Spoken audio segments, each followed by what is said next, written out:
Sometimes the most extraordinary discoveries hide in the most ordinary places. What would you do if something everyone considered worthless turned out to be worth more than a house, a car, or even a lifetime of savings? This is the story of Sarah Chun, a curiosity shop owner who learned that one person's trash truly can be another person's treasure, but only if you're brave enough to look beyond the surface. Sarah Chun wiped the dust from her hands as she surveyed the cluttered storage room behind her antique shop. Boxes stacked upon boxes filled every corner, each one a mystery waiting to be solved. She had been running Second Chances Antiques for 12 years now, and if there was one thing she had learned, it was that people often threw away things of incredible value without ever knowing it. The elderly woman had come in her shop 3 days earlier, moving slowly with the help of a walker. Her name was Margaret Williams, and she was cleaning out her late husband's workshop after 62 years of marriage. He was always collecting things, Margaret had said, her voice shaky with emotion. Tools, old radios, books, gadgets I never understood. The family says it's all junk, but I thought maybe you could find something useful in there. Sarah had agreed to take a look, not expecting much. Estate cleanouts were a regular part of her business, and usually yielded a few decent pieces of furniture or some vintage kitchenware. But when she arrived at the Williams house the next morning, she found herself staring at a workshop that looked like a time capsule from the 1940s. The space was immaculate despite its age. Tools hung in perfect rows along pegboards, their handles worn smooth from decades of use. Wooden workbenches bore the scars of countless projects, and glass jars filled with screws, bolts, and mysterious metal parts lined the shelves. But what caught Sarah's attention was a corner dedicated to electronics, or what passed for electronics 70 years ago. Henry Williams had clearly been fascinated by radio technology. Vacuum tubes sat in careful arrangements. Circuit boards from an era when computers filled entire rooms were mounted on display boards, and boxes of components were labeled in neat, precise handwriting. Most people would have seen outdated junk. Sarah saw potential. She spent 2 hours cataloging everything, making notes, and taking pictures. Most of the items were common enough. Vintage multimeters, early television parts, radio chassis from the 1950s. The total value might reach a few $100s, maybe $1,000 if she was lucky. But as she was preparing to leave, something caught her eye. Sitting on a corner shelf, almost hidden behind a stack of technical manuals, was a small wooden box. It was unremarkable, plain pine construction about the size of a shoebox, with simple brass hinges that had turned green with age. There was no label, no indication of what might be inside. Sarah almost missed it entirely. "What's in this one?" she asked Margaret, who was watching from the doorway. "Oh, that old thing." Margaret squinted at the box. "Henry always said it was his insurance policy, but I think he was just being dramatic. He found it at a garage sale years ago, paid next to nothing for it. So the person selling it didn't know what they had, but honestly, I think Henry didn't know either. He just liked collecting things that looked important." Sarah lifted the box carefully. It was heavier than expected, with something solid shifting inside. "Would you mind if I opened it?" "Go ahead, dear. Like I said, the family thinks it's all worthless anyway." The hinges protested as Sarah opened the box, revealing contents wrapped in old newspaper. She carefully unwrapped the first layer, exposing what looked like a tangle of wires, circuit boards, and small electronic components. Nothing immediately impressive, but something about the construction quality caught her attention. The soldering was exceptionally neat. The components were arranged with mathematical precision, and several parts bore markings she didn't recognize. "Henry always said someone important made whatever's in there," Margaret continued. "But he could never figure out what it was supposed to do. Spent hours looking at it sometimes, tracing wires, and reading those technical books. Near the end, he was convinced it was something special, but..." She shrugged. "Well, you know how men get about their hobbies." Sarah rewrapped the components carefully and closed the box. "Would you be willing to sell me everything? I can offer $700 for the lot." Margaret's face lit up. "700? Oh my, that's more than I expected. Henry would be so pleased to know his things found someone who appreciates them." As Sarah loaded her truck, she found herself thinking about the mysterious box. Henry Williams had been right about one thing. The construction quality was far beyond anything she had seen from typical hobbyist electronics. The components were arranged too precisely, the documentation too thorough, for this to be a simple amateur project. Back at her shop, Sarah began the process of researching and cataloging the Williams collection. The tools were straightforward enough. She could price and sell those within a week.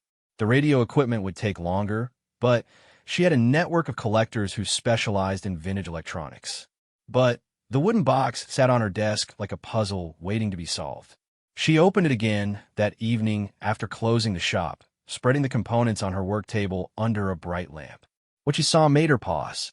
This wasn't just random electronics. It was a complete device, carefully disassembled and stored. The circuit boards were hand-etched with a precision that spoke of professional training, and several components bore manufacturer codes she had never seen before. More intriguing were the notebooks wrapped beneath the main components.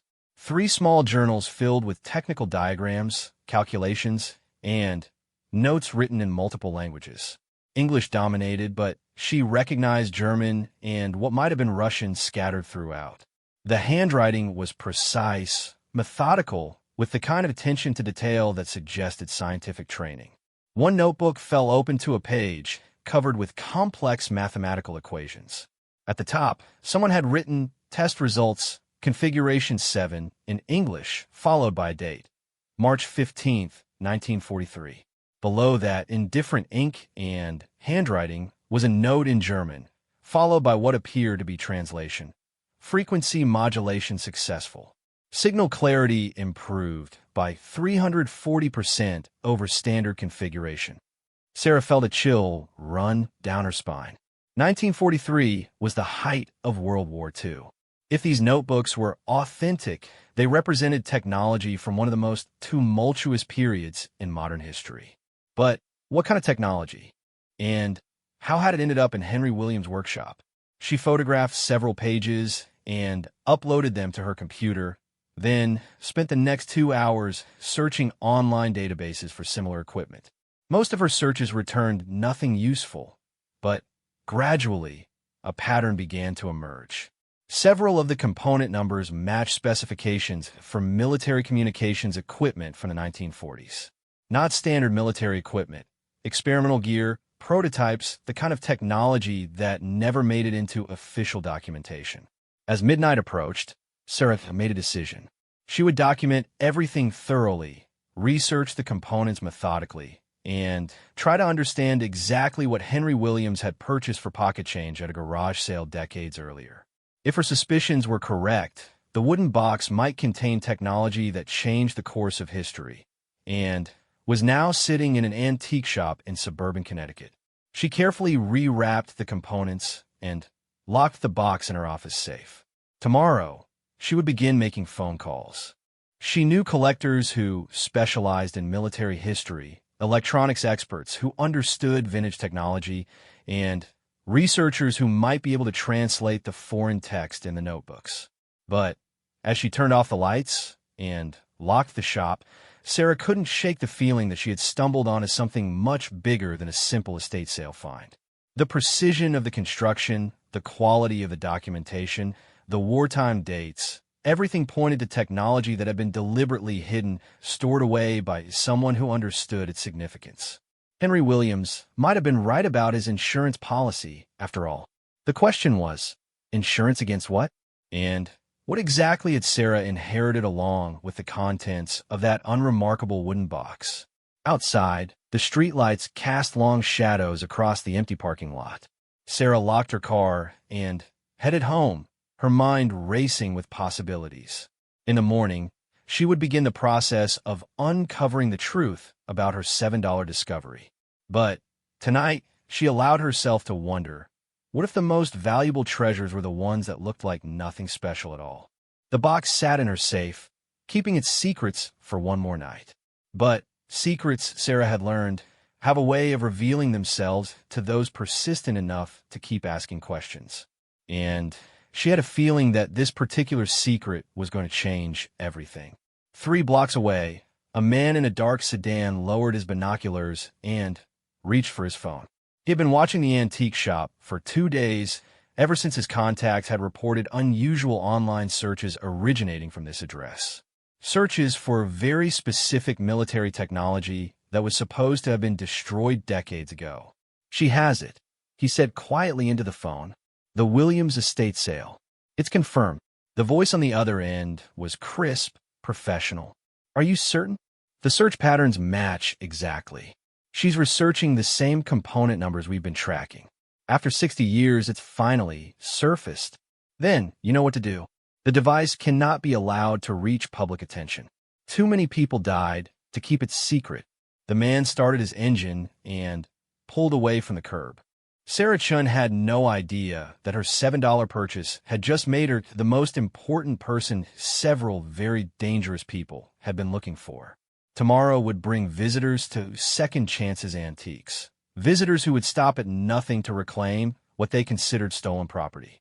But tonight, Sarah slept peacefully, dreaming of discoveries and possibilities, unaware that her life had just taken a turn toward the extraordinary and the deadly. Sarah woke before her alarm, her mind immediately returning to the mysterious box in her safe. She had dreamed of circuit boards and technical diagrams of laboratories hidden in mountain bunkers and scientists working by candlelight. Strange dreams, but the wooden box seemed to invite strange thoughts. She arrived at the shop early, brewing coffee while she planned her research strategy. First, she would photograph everything systematically. Then, she would begin making calls to her network of collectors and experts. Someone, somewhere, would recognize these components and help her understand what Henry Williams had preserved in his workshop for so many years. The morning sunlight streaming through her shop windows made everything look normal and peaceful. Customers browsed her furniture displays. A regular patron examined vintage jewelry in the glass case, and the familiar rhythm of her business carried on as usual. But the box in her safe felt like a secret waiting to explode. Around 10 o'clock, Sarah locked the front door and flipped her sign to back in 15 minutes. She needed uninterrupted time with the components, and her shop was too public for the kind of detailed examination she had planned. In her office, she opened the safe and retrieved the wooden box, then spread everything across her desk onto the bright work lamp. The notebooks drew her attention first. The handwriting was clearly that of someone with scientific training, precise, methodical, with diagrams drawn to scale and calculations checked multiple times. But what fascinated her most were the margin notes in different languages. Whoever had written these journals had been collaborating with people from multiple countries, sharing technical information across language barriers. She opened her laptop and began photographing pages, uploading them to translation software to decode the German and Russian text. The results were fragmented but intriguing. References to improved signal clarity, frequency modulation beyond current capabilities, and successful field tests under combat conditions. This was definitely military technology, but from which side of the war? Her phone rang, interrupting her research. Second Chances Antiques, this is Sarah. Ms. Chun. The voice was crisp, professional, with a slight accent she couldn't place. My name is Dr. Marcus Brennan. I understand you recently acquired some vintage electronics equipment from an estate sale. Sarah felt her pulse quicken. How did you hear about that? Word travels quickly in the collector community. I specialize in wartime communications technology, and I believe you may have found something of particular historical significance. Would it be possible to meet and discuss your discovery? Something about the man's tone made Sarah cautious. What kind of historical significance? The kind that requires careful handling. MS. Chun, if you have what I believe you have, it represents technology that was far ahead of its time. Technology that some people spent considerable effort to keep hidden. I would very much like to examine it personally. Where did you hear about my purchase? Sarah pressed. There was a brief pause. Online research patterns. Certain component numbers you've been searching for triggered alerts in academic databases. Ms. Chun, This is not technology you want to handle alone. Trust me on this. Sarah felt a chill. She had been careful with her searches, using generic terms and browsing from multiple devices. How had someone tracked her activity so quickly? Dr. Brennan, I appreciate your interest, but I'm not ready to show my acquisition to anyone just yet. Perhaps in a few weeks, once I've done my own research. I'm afraid that might not be advisable. Ms. Chun, there are people who have been looking for this technology for decades. If you continue your research publicly, you will attract attention from individuals who may not have your best interests at heart. The line went dead. Sarah stared at her phone, then quickly powered it down. Dr. Brennan's warning might have been helpful, but his knowledge of her online activities was deeply unsettling. She had been researching for less than 12 hours, yet somehow triggered alerts in databases she didn't even know existed. She locked the components back in the safe and returned to the main shop, her mind racing. If the technology in that box was significant enough to trigger monitoring systems, then Henry Williams had been sitting on something far more valuable than anyone realized. But valuable to whom? And why did Dr. Brennan sound more like a threat than an offer of help? The front door chimed as two men in dark suits entered her shop. They moved with the controlled precision of people accustomed to getting their way, scanning the space with eyes that missed nothing. Sarah recognized the type: government agents, corporate security, or something similar. Definitely not typical antique shoppers. Ms. Chun, the taller man, approached her counter, producing a leather credential case. Agent Harrison, Department of Historical Preservation. This is Agent Walsh. We understand you recently acquired some items from the Williams estate sale. Sarah glanced at the credentials, which looked official, but told her nothing useful. The Department of Historical Preservation? I've never heard of that agency. We handle artifacts and documents related to national security. Mr. Williams possessed materials that technically remain classified property of the United States government. We're here to facilitate their return. What kind of materials? Agent Walsh stepped closer to the counter. Electronic equipment and documentation relating to experimental military technology from the 1940s. Mr. Williams was never authorized to possess these items, and they need to be returned to proper custody. Sarah felt her heart pounding, but kept her voice steady. I bought everything legally from his widow. She had no indication that anything was government property. Mrs. Williams wouldn't have known, Harrison explained. Mr. Williams acquired these items through unofficial channels decades ago.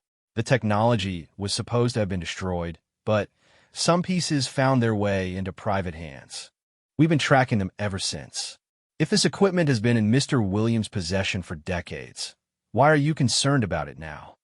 Because, Walsh said quietly, someone has been researching its specifications online. That research triggered security protocols that have been dormant since the 1950s. Ms. Chun, this technology was classified for very good reasons. In the wrong hands, it could still pose significant risks. Sarah tried to process this information. The components in her safe represented something dangerous enough to merit ongoing government surveillance. Yet they had been sitting in Henry Williams' workshop for most of a century. What exactly did Mr. Williams have? Harrison and Walsh exchanged glances. Communications equipment that was decades ahead of its time. Harrison said finally, technology that gave its operators capabilities far beyond anything else available during the war years. We need to examine your acquisition and determine exactly what survived. And if I refuse, we hope that won't be necessary, Walsh replied. Ms. Chun, we're trying to handle this quietly, with minimal disruption to your business. But this equipment cannot remain in civilian hands. Sarah had built her business on reading people, and everything about these agents set off alarm bells. Their credentials could easily be fabricated. Their story was full of gaps, and their sudden appearance less than a day after a purchase felt like more than coincidence. I'll need to verify your authority before I show you anything. You can contact my attorney if you'd like to discuss this further. Harrison's expression hardened. Ma'am, this is a matter of national security. We don't have time for lawyers and verification processes. Then, you'll have to make time, Sarah replied firmly. My business hours end at 6. If you want to continue this conversation, bring proper documentation and a clearer explanation of her legal authority. The agents left without another word, but Sarah noticed they didn't drive away. Their car remained visible from her front window, the occupants clearly maintaining surveillance on her shop. She served customers for the rest of the afternoon, all while feeling eyes watching her every move. At 5 o'clock, she called her friend Marcus, the real Marcus Torres, who ran a computer security business in Hartford. Marcus, I need a favor. Someone has been tracking my internet searches, and I need to know how that's possible. What kind of searches? Technical component numbers, military electronics from the 1940s. Nothing that should have triggered any kind of monitoring system. Sarah, if you're researching declassified military tech, there might be automated systems watching for specific search patterns. Cold War-era stuff sometimes has persistent monitoring attached, even decades later. Where are you searching from? My shop computer, my home laptop, my phone. I've been careful not to concentrate everything in one place. That might actually be worse. If someone is tracking correlation patterns across multiple devices, it could look like a coordinated intelligence operation rather than casual research. Sarah, what exactly did you find? She told him about the wooden box, the technical documentation, and the morning's visit from federal agents. Marcus listened without interrupting, then whistled softly. Sarah, you need to be very careful here. If this equipment is what you think it is, you've stumbled into something that people take seriously enough to maintain active monitoring after 70 years. That suggests technology with ongoing strategic value. What should I do? First, stop all research immediately. Don't search for anything related to this topic from any device connected to your normal internet access. Second, don't let anyone examine the equipment until you understand exactly what you have. And third, consider that the people who visited you today might not be government agents at all. What do you mean? Think about it. If this technology was really classified government property, they would have retrieved it from Williams decades ago. The fact that it's been in civilian hands this long suggests either the government doesn't know about it, or it's not government technology at all. Sarah felt a chill as the implications hit her. You think someone else is looking for it.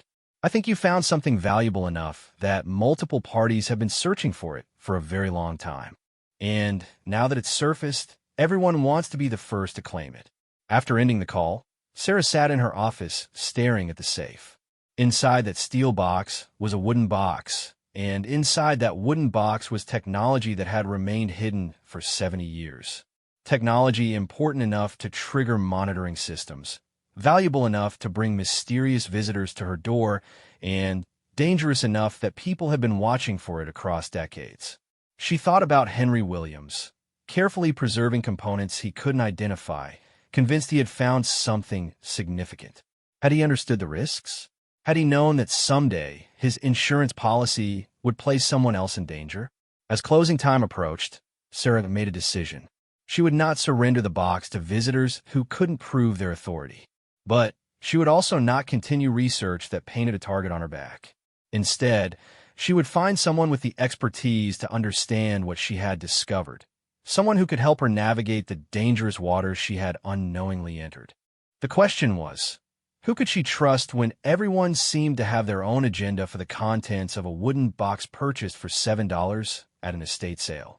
Outside, the sedan remained in place, its occupants patient and watchful. Sarah's day of research had confirmed their suspicions and escalated the situation beyond simple recovery. Now, they faced a civilian who understood enough to ask dangerous questions, but not enough to understand the forces she had set in motion.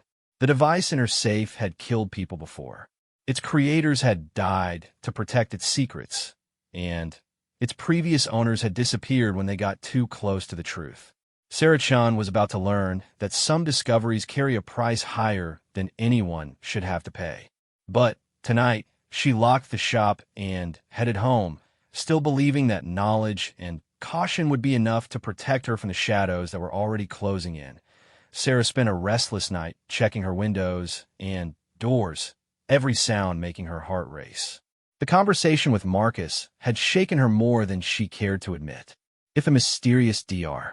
Brennan and The federal agents were both tracking the same technology. Then, she was caught between competing interests that might not hesitate to take what they wanted by force.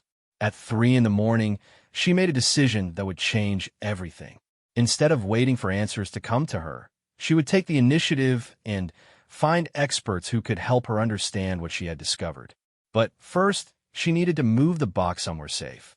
She dressed quietly and drove to her shop, taking a route that allowed her to check for surveillance. The sedan was gone from its parking space, but Sarah spotted it 2 blocks away, trying to remain inconspicuous. Apparently, her watchers were working in shifts. Inside her shop, Sarah opened the safe and carefully transferred the wooden box to a backpack. She left behind a decoy, another wooden box of similar size, filled with common radio components from her regular inventory. If someone broke in expecting to find Henry Williams' discovery, they would be disappointed. Her next stop was a storage facility across town, where she rented a small unit under a business name that couldn't be easily traced back to her. The box would be safe there while she figured out her next move. Returning home, Sarah spent the pre-dawn hours researching military communications history through library databases that required physical access rather than internet searches. If someone was monitoring her online activity, she would find other ways to gather information. At the Hartford Public Library, she discovered references to a research program called Project Echo that had operated out of a facility in Massachusetts during the final years of World War II. The program had been classified beyond top secret, its very existence denied by official sources. But academic papers written decades later hinted at technology that had revolutionized military communications, then disappeared without explanation. One paper, published in 1987 by a retired MIT professor, mentioned equipment capable of secure communications across vast distances using techniques that wouldn't be rediscovered by mainstream science until the 1970s. The author suggested that Project Echo had achieved breakthroughs in signal processing and frequency modulation that were decades ahead of their time, but the program had been shut down abruptly in 1945 and all records destroyed. Sarah photographed the relevant pages with her phone's camera, being careful to disable location services and internet connectivity. She was learning to think like someone with dangerous secrets, and it frightened her how naturally the paranoia was taking hold. Her research revealed one more crucial detail. Project Echo had been run by a brilliant German physicist named Dr. Ernst Zimmermann, who had defected to the United States in 1943. Zimmermann had brought with him theories about quantum communications that wouldn't be accepted by mainstream physics for another 30 years. But if his notebooks had survived, Sarah felt pieces of the puzzle clicking together. The handwriting in multiple languages, the advanced mathematics, the precision of the technical documentation, everything pointed to equipment designed by someone with knowledge far beyond what should have been available in the 1940s. She left the library and drove to a small coffee shop in West Hartford, where she used their Wi-Fi to search for Professor Harold Weinstock, the MIT researcher who had published the 1987 paper about Project Echo. To her surprise, Weinstock was still alive, now emeritus faculty at MIT and living in Cambridge. Using a borrowed phone from the coffee shop's manager, Sarah called MIT's physics department. "Professor Weinstock? My name is Sarah Chun. I'm calling about your 1987 paper on wartime communications research. I believe I may have found some equipment related to Project Echo." The line went silent for a long moment. "Ms. Chun, that's not a topic I discuss over the telephone. If you truly have material from that program, then you're in considerably more danger than you realize." "I think I'm beginning to understand that. Professor, I need help identifying what I found and figuring out how to handle it safely." "Where are you calling from?" "Connecticut. Don't go home tonight. Don't return to your normal routine. If you have what I think you have, then people have been looking for it since 1945, and they will not hesitate to kill for it." Sarah felt the blood drain from her face. "Kill for it? It's just old electronics equipment." "Ms. Chun, Project Echo achieved something that the scientific community still doesn't fully understand. The equipment you found represents technology that could revolutionize communications, computing, and a dozen other fields. In 1945, it was deemed too dangerous to exist. That assessment hasn't changed. What should I do? Meet me tomorrow. There's a diner called Murphy's on Route 2 in Acton, about 20 miles west of Boston. Be there at noon, and bring the equipment. I may be the only person alive who can help you understand what you've discovered. How do I know I can trust you? Because, Ms. Chun, I'm the son of one of the scientists who worked on Project Echo. My father spent 40 years looking for the equipment that disappeared when the program was shut down. He died believing it had been destroyed, but he never stopped hoping that someday someone would find proof of what they accomplished. After ending the call, Sarah sat in her car, trying to process what she had learned. The wooden box didn't just contain old electronics. It contained technology that had been deliberately suppressed for nearly 80 years. Technology that people had killed to protect and would kill again to possess. She drove to a hotel in Springfield and checked in under a false name, paying cash and parking her car where it couldn't be seen from the street. For the first time since opening the wooden box, she felt relatively safe. But her safety was an illusion.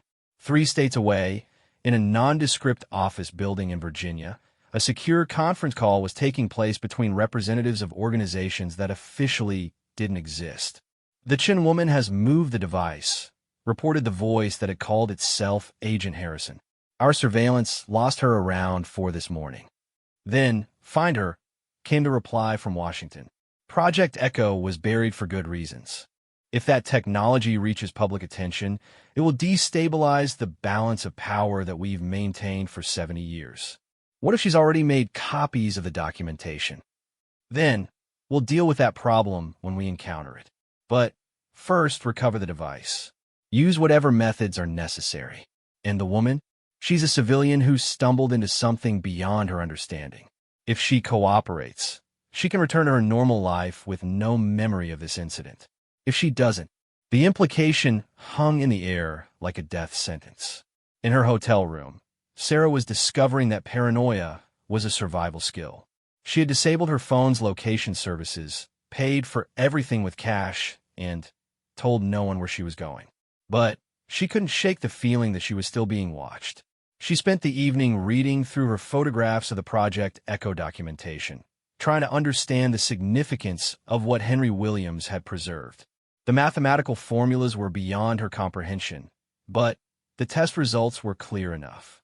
This equipment had achieved communication capabilities that shouldn't have been possible with 1940s technology.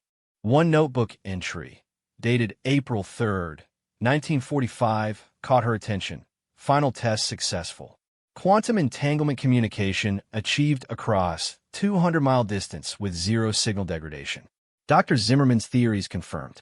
Recommend immediate production of field units for Pacific Theater operations. Below that, in different handwriting and red ink, project terminated by direct order. All equipment to be destroyed immediately.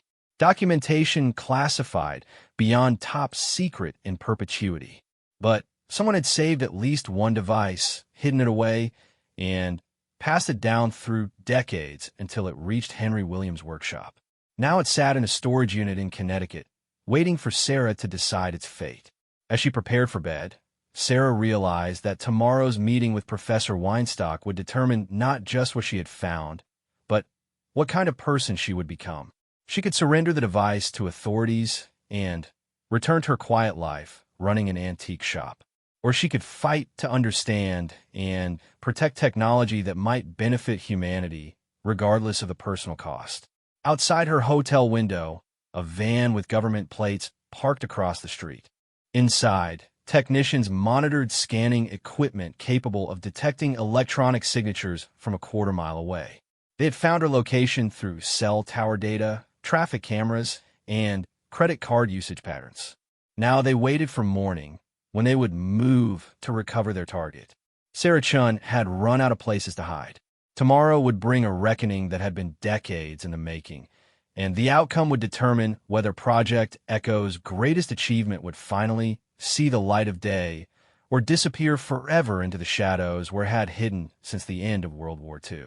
But tonight, she slept fitfully, dreaming of laboratories buried deep underground, scientists working in secrecy, and technology that could change the world if the world was ready for it. The wooden box had given up its first secret. It contained the future, disguised as the past. The question now was whether the future would be allowed to survive the forces arrayed against it. In Cambridge, Professor Weinstock sat in his study, staring at photographs that had hung on his wall for 50 years. Pictures of his father, Dr. Klaus Weinstock, standing beside equipment that looked remarkably similar to what Sarah had described. Equipment that had vanished in the chaos of 1945, along with the dreams of the scientists who had created it. Tomorrow, he would finally learn whether his father's life's work had survived, and whether the daughter of Project Echo would live to tell its story. The game was no longer about money or antiques or estate sales. It was about the future of human civilization and the price that people were willing to pay to control it.